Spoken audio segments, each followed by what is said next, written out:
What's particularly good about God is that we can put into his hands this big of a situation over in Ukraine and around our world, and yet he goes, I care about you right here.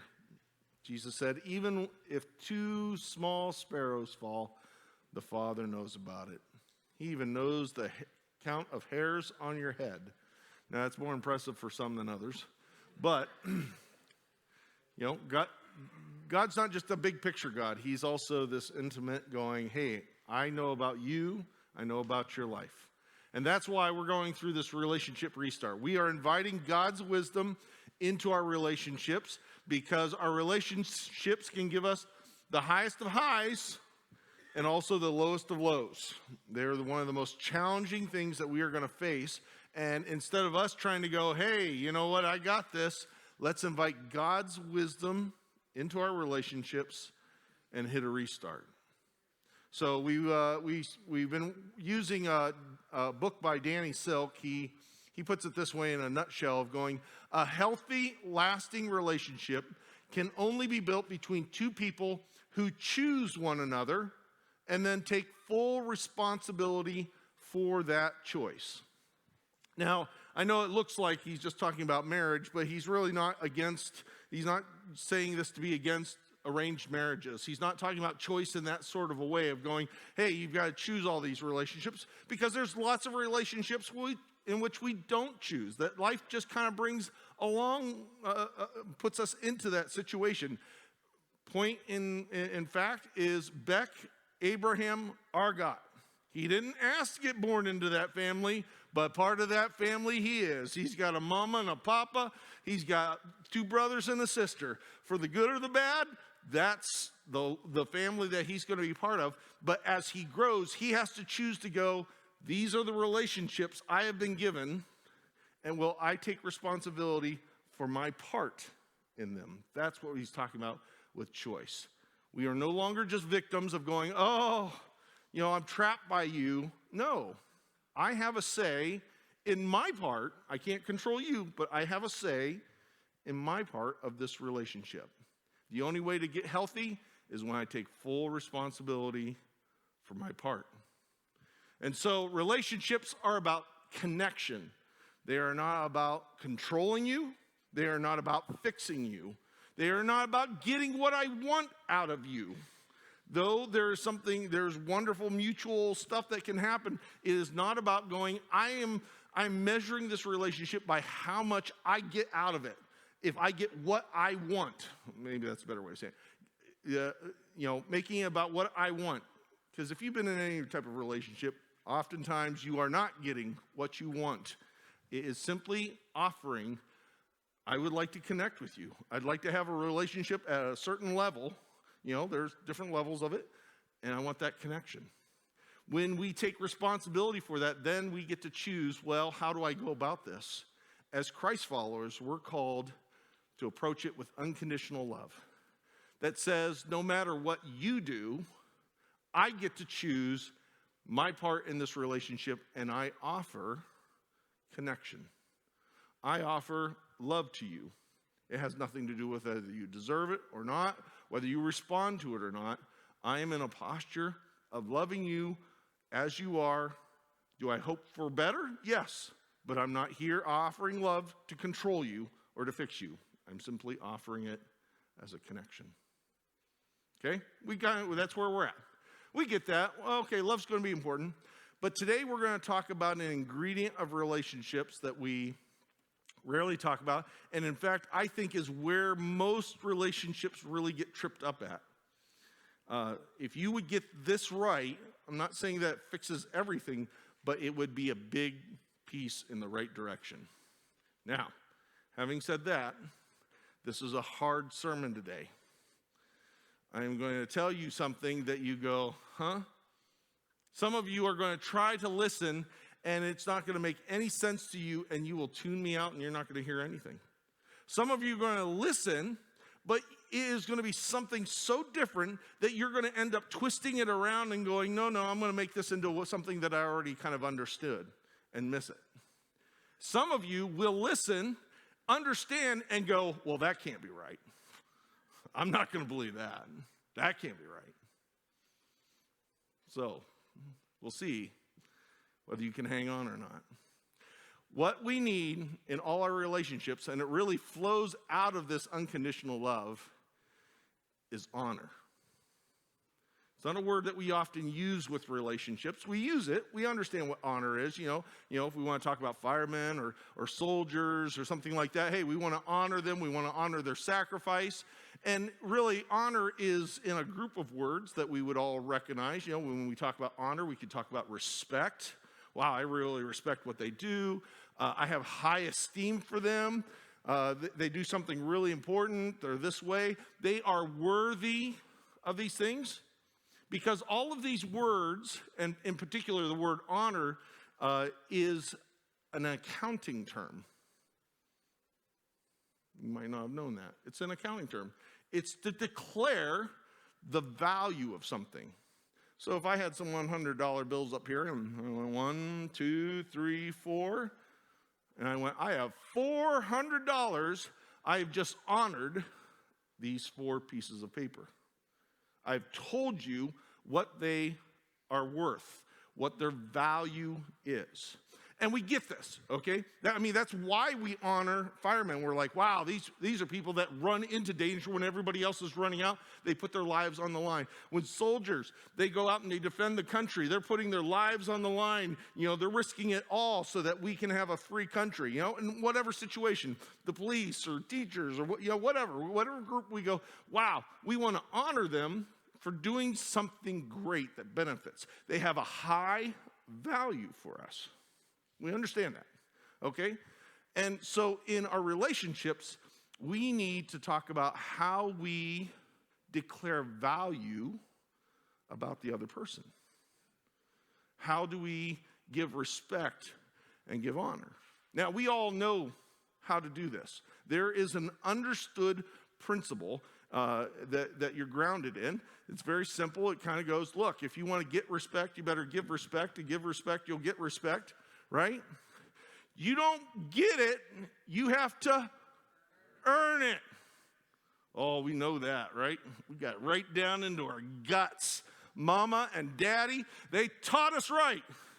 No one's going to hand this out to you. If you want respect, you better earn it, because we're about declaring value. And you better prove your value to us. And if you've been in a relationship where this is working, where you give and you get, and it's in the flow of things, it's pretty powerful. That mutuality is wonderful, and it's satisfying, and it builds you up. So when it works, it's fantastic. But there could be a problem. There could be a problem. Now, I'm sure it's never happened to you. You've never had a relationship kind of go off course, you know, get a flat tire, where one of you two kind of trips up, and well, if they're going to treat me that way, then I'm going to withhold what I'm going to do, right?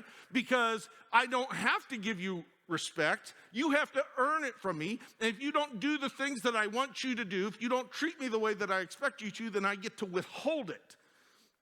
And now we kind of break the loop, and it's like, well, who goes first? Right? And in the relationships where you have withheld that and said, I'm no longer going to give you respect, I no longer value you, how's that working in that relationship? Did it fix it? Kind of get broke down there.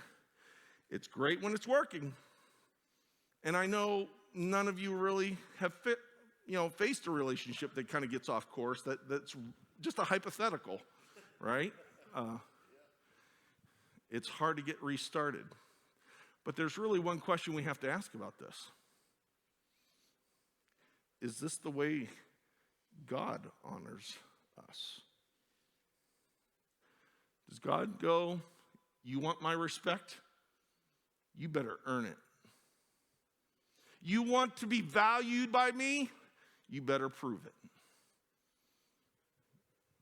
Is that the way God sees this?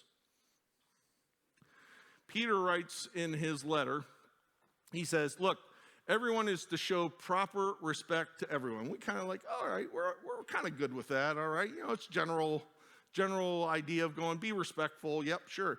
Love the family believers. Yeah, man, G-Free, I love these people. It's all good. It's all good, except for him over there, but that's okay. Most of them I like. Fear God, absolutely. God is great. Of course, I respect God. He's important in my life. Honor the emperor. What? See, the context of this letter is that the government is after the Christians. The whole letter, the whole point of it is going, hey, this is how you should behave as a Christian in the face of being persecuted and hunted down. And Peter drops this, honor the emperor. Wait a minute, we must not be measuring things quite by who earns what. That's a hint. Let's go to a famous story, a story that you probably already know, a story that Jesus told. Maybe this will help us see it.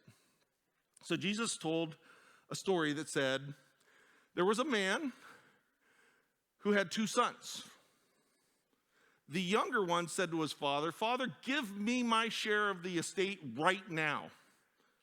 And so the father divided the property between the 2 sons. Now, we think this is kind of a financial transaction. We do not appreciate the cultural weight of this story. For that given time and what was really being asked for, this son is doing the deepest level of dishonor and disrespect to his father that could possibly said. He is basically saying, I wish you weren't alive. And the only thing that you're good for in my life is the stuff that I'm going to get from you, and I am tired of waiting and I want it now.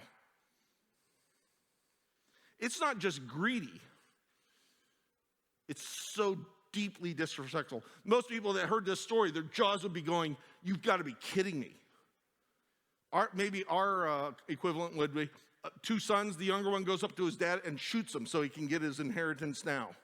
That's basically functionally what's going on here. Deep, deep dishonor. What's surprising actually is that the father does it. He's not required to. There's no law.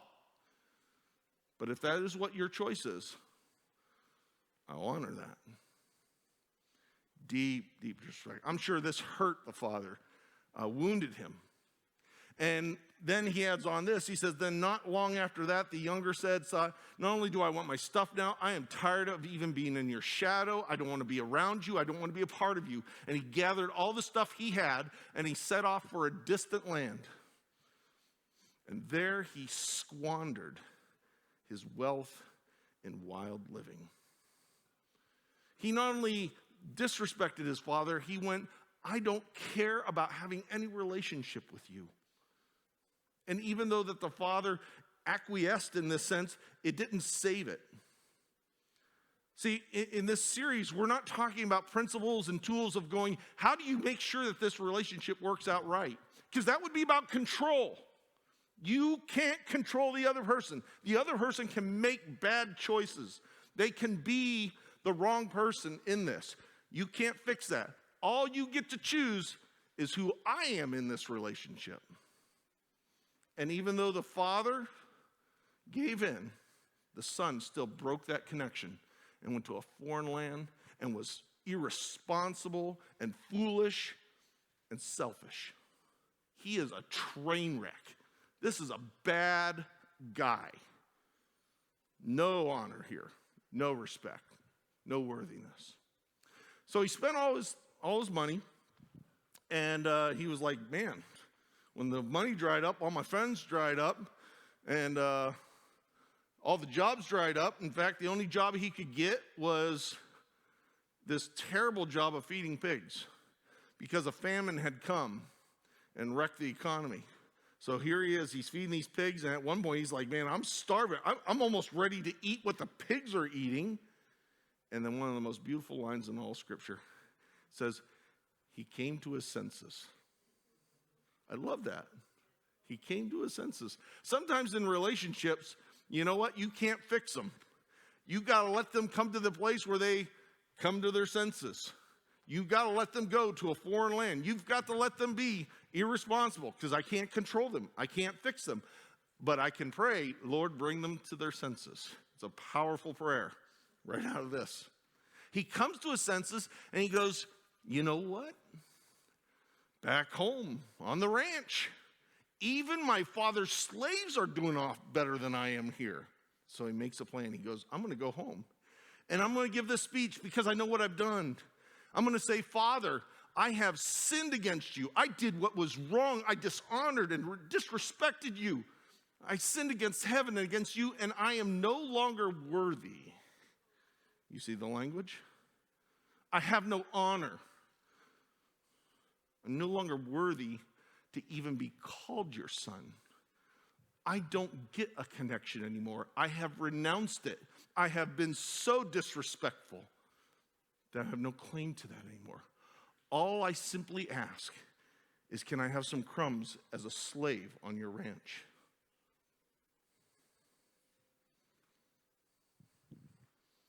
And so with this, he sets off. And I suspect that he's going along, he's rehearsing this over and over again. As he approaches home, I sense that the heartbeat probably started to raise, right? He started recognizing some of the fields, some of the roads, and he starts going, whew, how am I going to be received?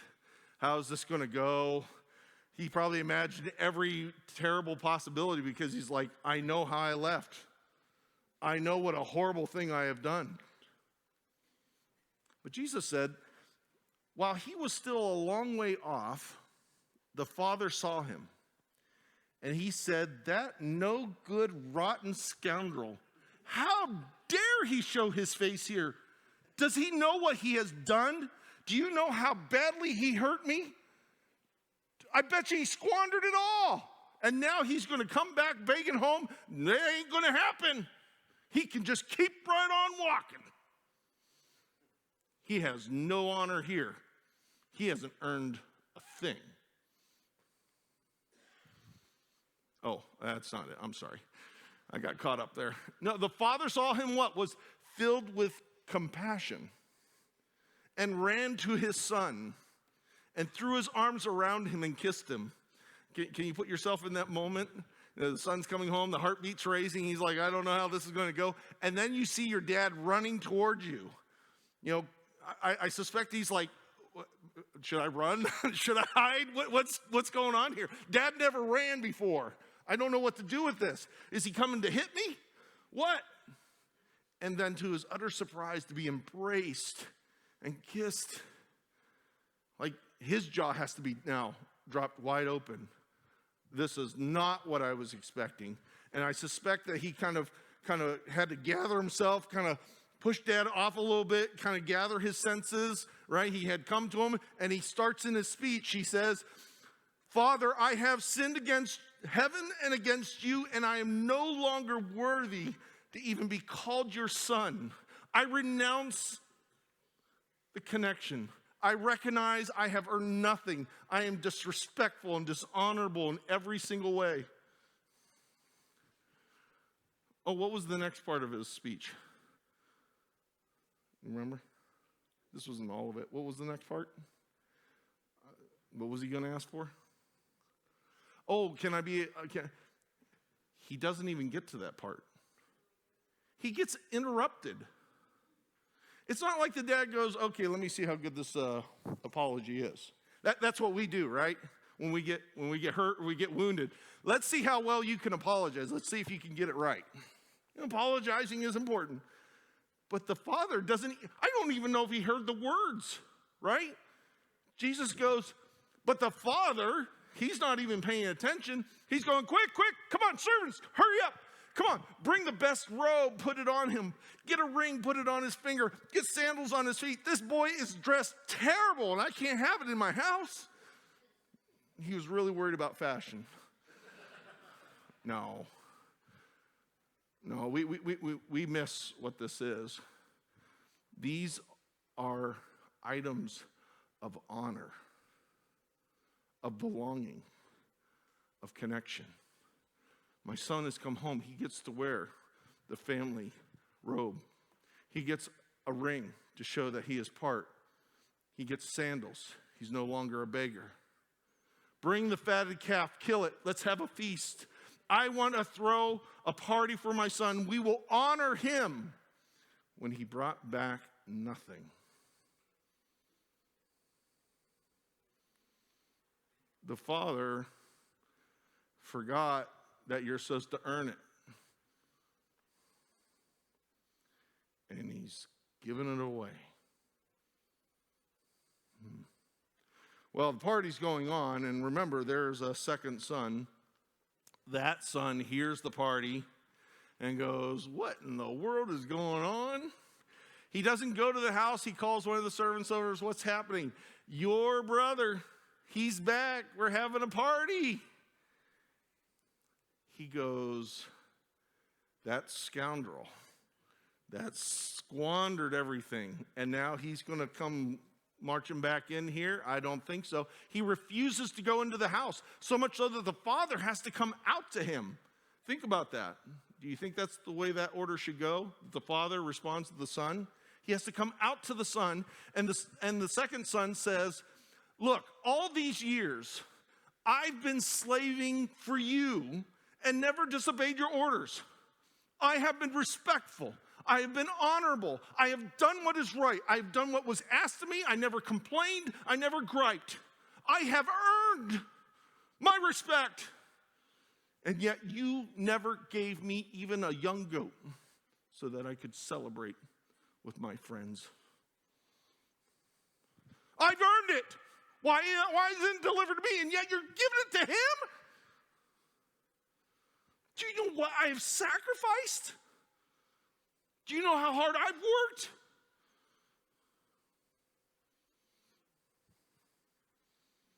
I've earned it. I should get it. But see, this is the part about the earning, is that it can't be demanded. Real honor and real respect can never be demanded in any relationship. It only can be ever given, whether you think you earned it or not. Oh, but when this son of yours who has squandered your property with prostitutes comes home, you kill the fatted calf. Did you not know the lesson? Did you miss that day? He didn't earn anything. I have. And yet you treat him like this. That's not fair.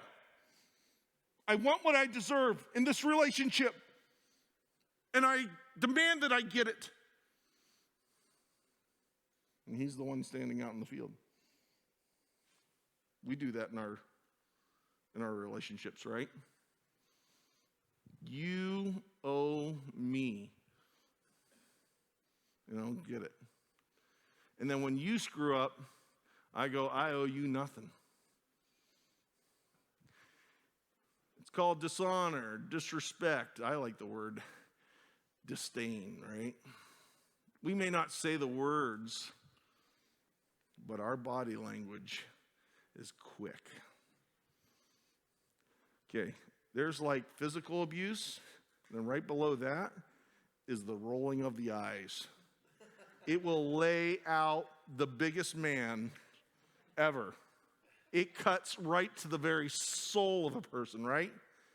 And we know what we're doing, that roll of the eyes. You aren't worth anything. You screw up. I can't believe. Why am I spending another moment with you? I wonder why we do that so much.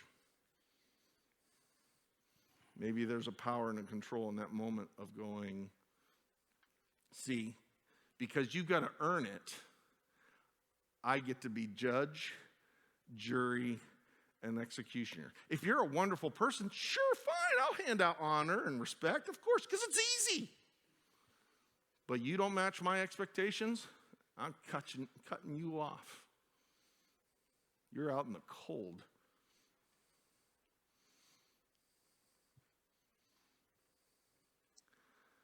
The father responds, he says, my son, you're right.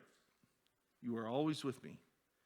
You have done what is right, that is honorable, and that is respectful. And everything I have is yours. Yes, there will be a reward for that. There is an appropriate place of recognizing when someone has done right and good, and you have a buildup of esteem. But we had to celebrate and be glad. We had to. Because this is my son. He was dead. He's alive again. He was lost and is found. It never was about the stuff. It was about my son. And he's home. It's always about the relationship. I offer you connection. I'm not keeping score. I want to be connected. You know what's amazing about this? Remember how the brother goes, that son of yours? What does the dad do here? This brother of yours. See, this is the end of Jesus' story, but we're left to wonder, when the older brother goes in, we know how the dad will treat the younger brother, but how will the older brother? Is he going to go, I can't respect you. I know what you did. You didn't earn anything. You're nothing to me. And completely miss the heart of the Father.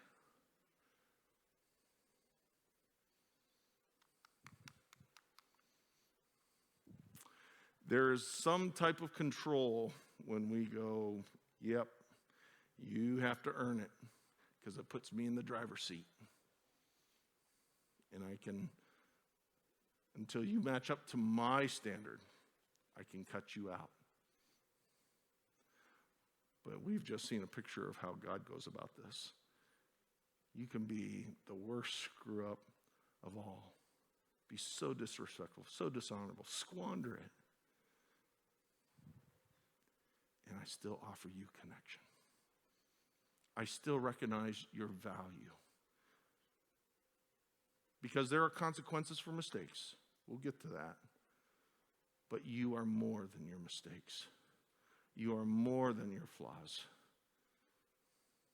And I will pursue you and offer you value. A powerful person can choose to recognize the value that cannot be washed away in bad choices. I can recognize your value in spite of how you treat me or the choices you make. Can't control you. But I can say, you still matter to me. That's unconditional love lived out. Or you can just continue to be judge, jury, and executioner.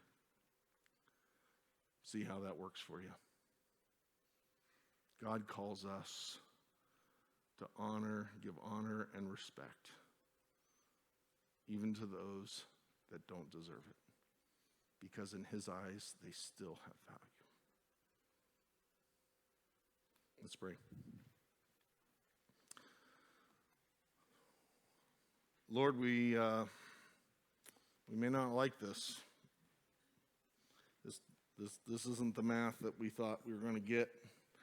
I'd prefer to be in a place where I can control this relationship by holding back and controlling my affection, by deciding how much you mean.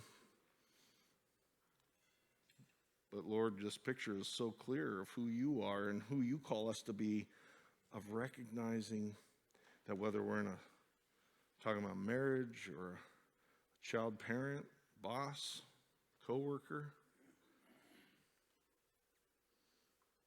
you call us to hand out honor and respect and value for that person because you love them and you call us to love them. Give us that courage. And frankly, help us to have the courage to let go of the grudges and the wounds that we nurse and the scorecard that we keep that tells us, I have no responsibility here, and hear your voice that says, give it anyways. Give it anyways. Lord, may we be your sons and daughters in the way that we do our relationships. Amen.